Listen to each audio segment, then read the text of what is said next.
እንግዲህ የጥንት ትንቢቶችን እና ታሪካዊ መዛግብትን ስንመለከት ማለቴ የሮም፣ የግሪክ እንዲሁም የባቢሎን ግዛቶች በስፋት ተጠቅሶ እናገኛለን አይደል? አዎ፣ በጣም በሰፊው ነው የተዘገቡት። የታሪክ መጽሐፍት ሁሉም ሞልቷል። ልክ ነው።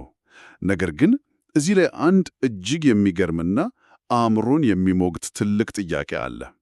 በሰው ልጅ ታሪክ ውስጥ ታይቶ በማይታወቅ ሁኔታ እጅግ ኃያል የሆነችው የዘመናችን ልዕለ ኃያል ሀገር ማለቴ አሜሪካ በመጽሐፍ ቅዱስ የፍጻሜ ዘመን ትንቢት ውስጥ የትም አትገኝም። ስሟ ፈጽሞ አልተጠቀሰም። ታዲያ ለምን? እሱ እኮ ነው እንቆቅልሹ። አዎ፣ ድምጥማጧ ተፍቷል። በሌላ ምስጢራዊ ስም ተደብቃለች ወይስ በቀላሉ ኃያልነቷ አብቅቶ ከጥቅም ውጭ ሆናለች? ይህ እኮ እንግዲህ የብዙዎችን እንቅልፍ የሚነሳ ማለቴ የዘመናችን ትልቁ የጂኦፖለቲካዊ እና የታሪክ እንቆቅልሽ ነው። እጅግ ግዙፍ የሆነችው ሀገር በድንገት ከትልቁ ትዕይንት ላይ ስትጠፋ ምክንያቱን መፈለግ ግድ ነው። በትክክል። እናም የዛሬው ጥልቅ ዳሰሳችን ትኩረት የሚያደርገው ልክ እዚህ ነጥብ ላይ ነው። ከተለያዩ ምንጮች በተለይም ግሬስ ዲጂታል ኔትወርክ ከተባለ ምንጭ ባገኘነው እጅግ አስገራሚ ትንታኔ በመነሳት ይህንን እንቆቅልሽ እንፈትሻለን። ከመጀመራችን በፊት ግን ያንን ማሳሰቢያ ብንሰጥ ጥሩ ነው። ልክ ነሽ። አንድ ነገር ግልጽ ማድረግ አስፈላጊ ነው። ይህ ጉዳይ ሃይማኖታዊ፣ ፖለቲካዊ እና ዓለም አቀፋዊ የኢኮኖሚ ትንታኔዎችን እጅጉን ይነቃ። ስለዚህ እኛ እዚህ ያለነው የቀኝም ሆነ የግራ ፖለቲካን አሊያም የተወሰነ አቋምን ለማራመድ ወይም ለማውገዝ አይደለም። ዋናው ዓላማችን መረጃዎቹ የሚያነሷቸውን ጥልቅ መላምቶች በገለልተኝነት መርምረን በውስጣቸው ያለውን ሐሳብና አመክንዮ በግልጽ ማቅረብ ብቻ ነው። በትክክል እነዚህ ሐሳቦች ማለት የዓለምን ወቅታዊ ሁኔታ ለመረዳት የሚረዱን የተለዩ መነጽሮች ናቸው ብሎ ማሰቡ ተገቢ ነው። አቋም መውሰድ አያስፈልግም። መልካም። ወደ ዋናው ጉዳያችን ስንገባ ምንጮቻችን ሁለት አቤት መላምቶችን ያቀርባሉ። የመጀመሪያው አሜሪካ ከትንቢቱ አልጠፋችም፣ ነገር ግን በዮሐንስ ራእይ ምዕራፍ 17ና 18 ላይ ምስጢራዊቷ ባቢሎን በሚል ስም ተደብቃ ተገልጻለች የሚል ነው። እስኪ ይሄን ሐሳብ እንየው። ይቺ ምስጢራዊ ባቢሎን ምንድን ናት? ምን መሰለ፣ ይህ መላምት በጣም ትልቅ የሆነ ንጽጽር ነው የሚያቀርበው። በራእይ 17 ቁጥር 1 ላይ ይቺ ምስጢራዊት ባቢሎን በብዙ ውሃዎች ላይ የተቀመጠች ታላቅ አካል መሆኗን ይገልጻል። ውሃዎቹ ታዲያ ምንድን ናቸው? ማለቴ ቃል በቃል ውሃ አይደለም አይደል? አዎ፣ ቃል በቃል አይደለም። ወዲያው በቁጥር 15 ላይ የእነዚህ ውሃዎች ትርጉም ምን እንደሆነ ሲያብራራ ውሃዎቹ ወገኖችና ብዙ ሕዝብ፣ አሕዛብና ቋንቋዎች ናቸው ይላል። አሃ፣ ማለት ሕዝቦች ናቸው። ይህ ማለት ይህች ባቢሎን የተወሰነ መልክዓ ምድራዊ ድንበር ያላት ሀገር ብቻ ሳትሆን በመላው የሰው ልጅ በተለያዩ ባህሎች እና በዓለም አቀፍ የንግድ ስርዓት ላይ የበላይነት ያላት ዓለም አቀፋዊ ስርዓት መሆኗን ነው የሚያሳየው። ይሄ ማለት ልክ ዓለምን እንደሚያስተዳድር አንድ ትልቅ ኦፕሬቲንግ ሲስተም ነው ማለት ነው። ምክንያቱም የዘመናችንን የአሜሪካን ተጽዕኖ ስናይ የዶላር የበላይነት የዎል ስትሪት የፋይናንስ ስርዓት ሁሉም ነገር የተቆራኘው ከእሷ ጋር ነው። በትክክል አገኘኸው። ሌሎቹ ሀገራት እኮ በዚህ ኦፕሬቲንግ ሲስተም ላይ የተጫኑ አፕሊኬሽኖች ይመስላሉ። ፍጹም ትክክል የሆነ ምሳሌ ነው። የዓለም ማዕከላዊ ባንኮች፣ የነዳጅ ግብይት ወይም ፔትሮ ዶላር፣ የዓለም አቀፉ የክፍያ ሥራ ስዊፍት ምንለው ምናምን፣ እነዚህ ሁሉ የዚህ ኦፕሬቲንግ ሲስተም የደም ስሮች ናቸው። እውነት ነው። ከዚህም በተጨማሪ ራእዩ ስለ ባህር ላይ ንግድ በስፋት ይገልጻል። የዓለም ነጋዴዎች እና የመርከብ ባለቤቶች በሷ ንግድ እንደከበሩ ያብራራል። ይህ በቀጥታ እንደ ኒውዮርክ እና ሎስ አንጀለስ ካሉ ግዙፍ ወደቦች እና ከዘመናዊው ዓለም አቀፍ የንግድ ትስስር ጋር በእጅጉ ይገጥማል። እሺ፣ የኢኮኖሚውን የበላይነት ተረድቼዋለሁ። ነገር ግን ምንጫችን ያነሳው ሌላ አከራካሪ ነጥብ አለ። በመጽሐፍ ቅዱስ ራእይ 18 ቁጥር 23 ላይ በአስማትሽ አሕዛብ ሁሉ ሰጥተዋልና የሚለውን ቃል ዛሬ ካለው የቴክኖሎጂና የሶሻል ሚዲያ ተጽዕኖ ጋር ያገናኘዋል። አዎ፣ በጣም የሚገርም ትንታኔ ነው እሱ። ቆይ ግን አስማት ወይም ጥንቆላ እንዴት ነው ከቴክኖሎጂ ኩባንያዎች ጋር የሚሳሰለው? ይሄ ትንሽ የተጋነነ ትርጉም አይመስልሽም? ላዩን ሲታይ የተጋነነ ሊመስል ይችላል። ነገር ግን ወደ ቃሉ ስር ስንገባ ነገሩ ግልጽ ይሆናል። እዚህ ላይ አስማት ተብሎ የተተረጎመው ኦሪጂናሉ የግሪክ ቃል ፋርማሲያ ነው። ፋርማሲያ? ልክ እንደ ፋርማሲ ማለት ነው? ልክ ነህ። ነገር ግን ከሕክምና መድኃኒትነት አልፎ አእምሮን የሚያዘናጋ ሱስ የሚያስይዝ እና እውነታን የሚያዛባ ነገርን ለመግለጽ ያገለግላል። ምንጫችም ያነሳው እጅግ አስገራሚ መከራከሪያ ዛሬ ላይ የሆሊውድ ፊልሞች እና እንደ ጉግል፣ አፕል እና ሜታ ያሉት ግዙፍ የቴክኖሎጂ ኩባንያዎች ልክ እንደዚሁ ፋርማሲያ የሰውን ልጅ አእምሮ እንዴት የቀረጹት እና ሱስ ውስጥ እየከተቱት እንደሆነ ነው። አሃ አልጎሪዝሙ ልክ እንደ አስማት የሰዎችን ትኩረት በመስረቅ የሚያስቡትንና የሚያምኑትን ነገር ይቀይረዋል ያልሽኝ። ማለቴ አንድም ጥይት ሳይተኮስ በመላው ዓለም ያሉ ቢሊየን ሰዎችም በአንድ አይነት አስተሳሰብ ውስጥ አስሮ ማቆየት። ከዚህ የበለጠ አስማት የለም። በትክክል ቴክኖሎጂው እውነታን የማዛባትና ሰዎችን በምናባዊ ዓለም የማደንዘዝ ኃይል አለው። አሕዛብን አሳስታለች የሚለው ሐሳብ የሚመነጨውም እዚህ ላይ ካለው የስነ ልቦናና የባህል ተጽዕኖ ነው። እሺ ይህቺ ምስጢራዊ ባቢሎን እጅግ የተንሰራፋ የኢኮኖሚ የባህል እና የቴክኖሎጂ ኔትወርክ መሆኗን ተስማምቻለሁ። ግን እዚህ ላይ ነው ትልቁ ጥያቄ የሚመጣው። ምንጫችን የዚች ስርዓት ውድቀት በአንድ ሰዓት ውስጥ ይሆናል ይላል። እውነቱን እንነጋገር ከተባለ ይህ ሊዋጥልኝ አልቻለም። 36 ትሪሊየን ዶላር የሚያንቀሳቀስ መላው ዓለምን ያቆራኘ ግዙፍ ኢኮኖሚ በ60 ደቂቃ ውስጥ ሊፈርስ እንዴት ይችላል? የማይቻል ነገር ይመስላል አይደል? በአካል የማይቻል ነገር እኮ ነው። ማለቴ እንዴት በአንድ ሰዓት? በጥንታዊው ዓለም ብንሆን ኖሮ የማይቻል ነው ብለ መከራከሩ ፍጹም ትክክል ይሆን ነበር። ምክንያቱም የጥንት ኢኮኖሚ የተመሰረተው በመሬት በግብርና እና በፈረስ በሚጓጓዝ መልእክት ላይ ነበር። ውድቀቶች ወራት አንዳንዴም ዓመታት ይወስዱ ነበር። ነገር ግን ዘመናዊው ዲጂታል ኢኮኖሚ ፈጽሞ የተለየ ነው። ማለቱም ፍጥነቱ? አዎ፣ ኃይሉ ያለው መስተጋበሩ ላይ ነው። ትልቁ ድክመቱም ያለው እዚያው ላይ ነው። ማለቴ ሁሉም ነገር እርስ በርሱ ስለተቆራኘ አንዱ ሲመታ ሌላውም አብሮ ይወደቃል ማለት ነው? በትክክል። ለምሳሌ በፋይናንስ ዓለም ውስጥ አልጎሪትሚክ ትሬዲንግ የሚባል ነገር አለ። አውቀዋለሁ። ኮምፒውተሮች በሚሊ ሰከንዶች ውስጥ በሚሊዮን የሚቆጠሩ ግብይቶችን ያካሂዳሉ።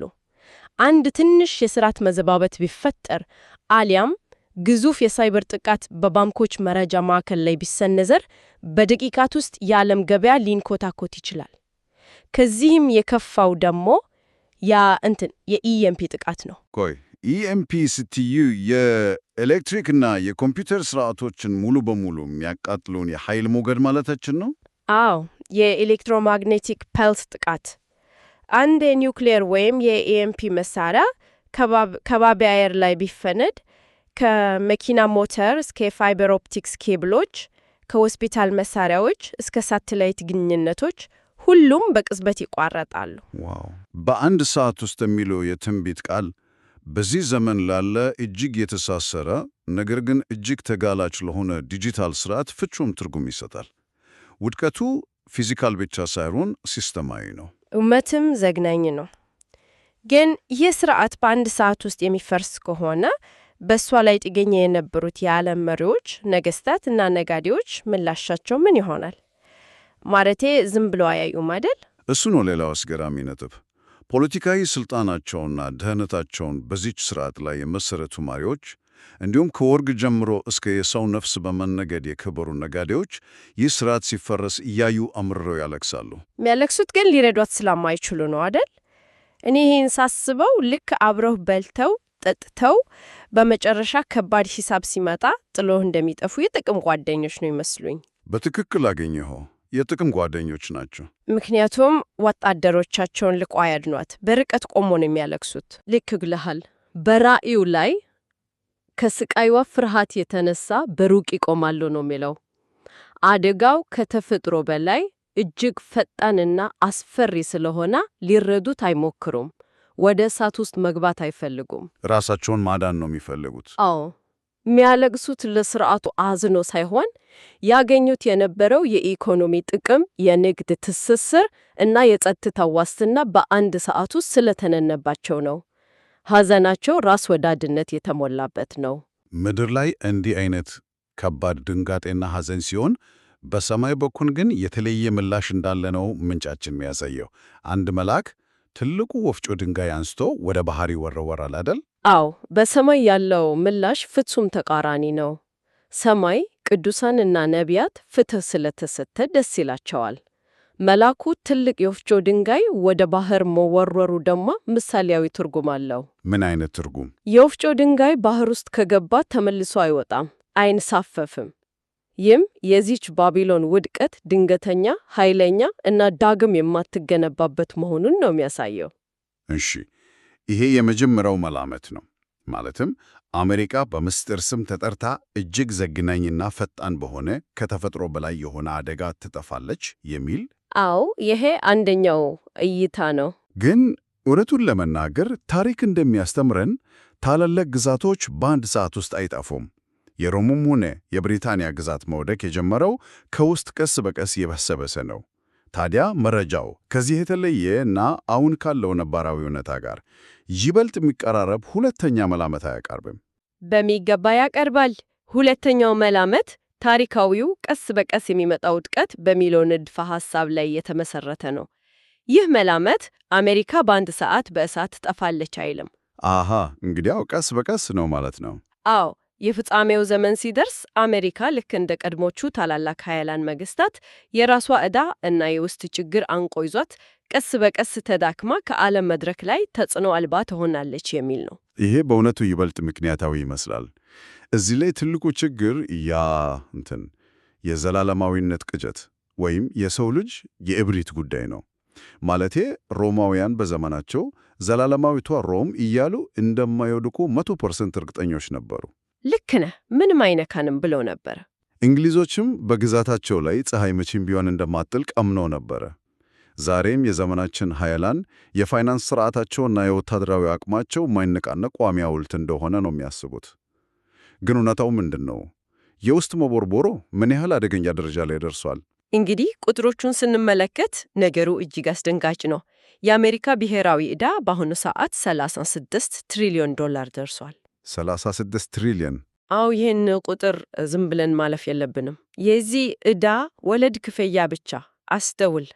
ዋናው ዕዳ ሳይሆን ወለዱ ብቻ ከመላው የአሜሪካ የመከላከያ በጀት ይበልጣል። ቆይ፣ ወለዱ ብቻ? አዎ፣ ወለዱ ብቻ። ሀገሪቱ ጦርነቶቹን ለማካሄድና ሰራዊቷን ለማስተዳደር ከምታወጣው ገንዘብ በላይ ለተበደረችው ገንዘብ ወለድ እየከፈለች ነው። እኮ ማብቂያ የሌለው አዘቅት ውስጥ መግባት ነው። ከዚህም በተጨማሪ የውስጥ የፖለቲካ መከፋፈሉ አለ።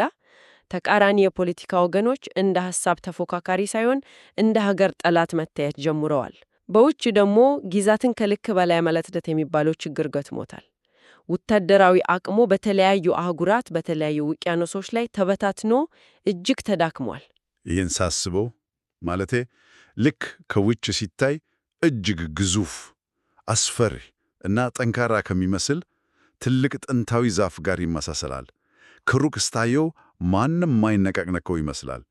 ነገር ግን ውስጡን በምስጥ ተበልቶ ሙሉ በሙሉ ክፍት ሆኗል። በትክክል በጣም ትንሽ ነፋስ ሲመጣ ያ ግዙፍ ዛፍ በአንድ ጊዜ ይከረሰሳል። ታዲያ ይህ ታሪካዊ ቀስ በቀስ የሚመጣ የውስጥ መቦርቦር አሁን ካለንበት የቅርብ ጊዜ እውነታ ጋር ማለትም ዛሬ በማርች 2026 የተከሰተ ካለው ነገር ጋር እንዴት ይገናኛል? እዚህ ላይ ነው የዳሰሳችን እጅግ ወሳኙ እና አስገራሚው ምዕራፍ የሚመጣው። ምክንያቱም ይህ የውስጥ መዳከም ጽንሰ ሐሳብ በወረቀት ላይ ያለ ንድፈ ሐሳብ ብቻ አይደለም። ልክ አሁን በማርች 2026 የተካሄደ ባለው ተጨባጭ ክስተት የተፈተነ ነው። ምንጫችን ኦፕሬሽን ኤፒክ ፊውሪ ስለተባለው ግዙፍ ዘመቻ በሰፊው ይተነትናል። አዎ፣ ኦፕሬሽን ኤፒክ ፊውሪ ማለቴ አሜሪካ በኢራን ላይ የከፈተችው እጅግ ግዙፍ ወታደራዊ ዘመቻ ነው። ቢቱ የሚባሉትን ስውር የቦምብ ጣይ አውሮፕላኖችና ከፍተኛ የቴክኖሎጂ መሳሪያዎችን ተጠቅማ የኢራንን የባሊስቲክ ሚሳይል አቅም በ86 በመቶ ለመቀነስ እንደቻለች ነው ሪፖርት የተደረገው።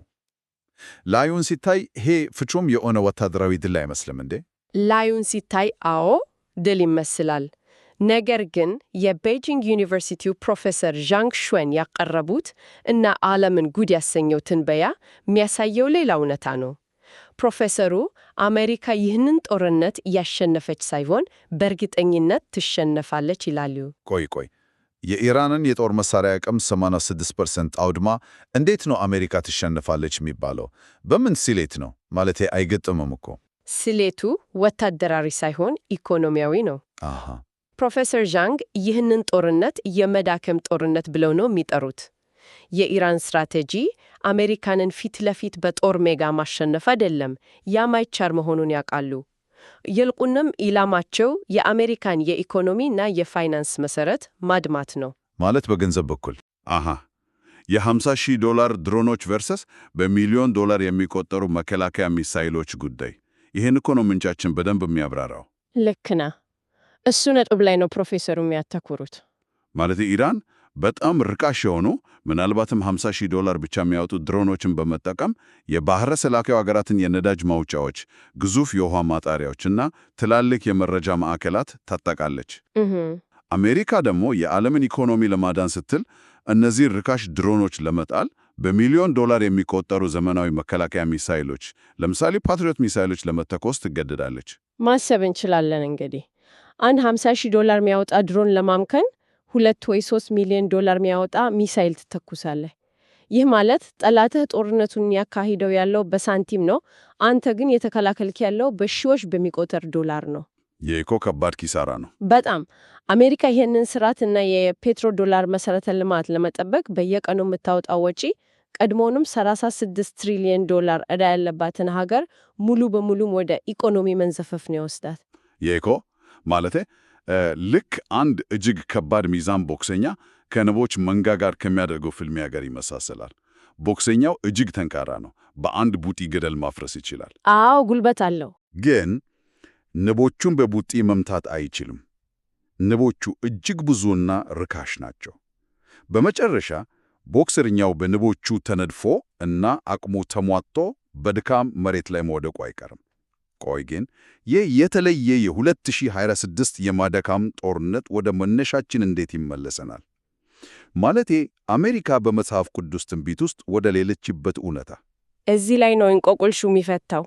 የፕሮፌሰር ጃንግ ትንበያ ይሁን ሆኖ ይህ የማዳከም ጦርነት የአሜሪካን ኢኮኖሚ ካሟጠጠው እና ወታደራዊ አቅሟን ከሰበረው በመጽሐፍ ቅዱስ ውስጥ ላለው ለሕዝቅኤል 38 ትንቢት ፍጹም የሆነ ምላሽ ይሰጠናል። የሕዝቅኤል ምዕራፍ 38 እንቆቅልሽ፣ አቅም ያጣው ኃያል ሀገር ጉዳይ። መረጃው ይህንን ሲተነትን ሩሲያ፣ ኢራን፣ ቱርክና አጋሮቻቸው በመተባበር በእስራኤል ላይ ታላቅ ጥቃት ሲከፍቱ በትንቢቱ ተገልጿል። በዚህ ጊዜ ግን የምዕራባውያን ሀገራት ምላሽ ምንድን ነው የሚሆነው? በጣም የሚያስገርመው እሱ ነው። በትንቢቱ ላይ የተርሲስ ነጋዴዎች እና የኢላም አንበሶቿ የተባሉት ምዕራባውያን ኃይሎች እና የባህረ ሰላጤው አጋሮቻቸው እስራኤል ስትጠቃ ወታደራዊ እርምጃ አይወስዱም፣ ሰራዊት አያንቀሳቅሱም፣ ምንም አያደርጉም። የሚያደርጉት ነገር ቢኖር ለመዝረፍ መጣህን፣ ምርኮስን ለመውሰድ ተሰብስበሃልን ያሉ በቃላት የተገደበ ደካማ ዲፕሎማሲያዊ ተቃውሞና ጥያቄ ብቻ ማቅረብ ነው። ቆይ ይሄ አሁን ባለው የዓለም ሁኔታ ፈጽሞ ሊታሰብ የማይችል ነገር ነው። አሜሪካ እስካሁን ድረስ የእስራኤል ዋነኛ ወታደራዊ ሀገር ናት። አሜሪካ አሁንም የዓለም ልዕለ ኃያል ሀገር ሆና ሳለች ይህቺ አገሯ ስትጠቃ ዝም ብላ በዲፕሎማሲያዊ መግለጫ ብቻ ታያለች ማለት እብደት ነው። አዎ ማይታሰብ ነው። አውሮፕላን ተሸካሚ መርከቦቿን ወዲያውኑ ታንቀሳቅሳለች እንጂ ዝም አትልም እኮ። አዎ ጤነኛና ጠንካራ በሆነችበት ጊዜ ቢሆን ኖሮ ታደርገው ነበር።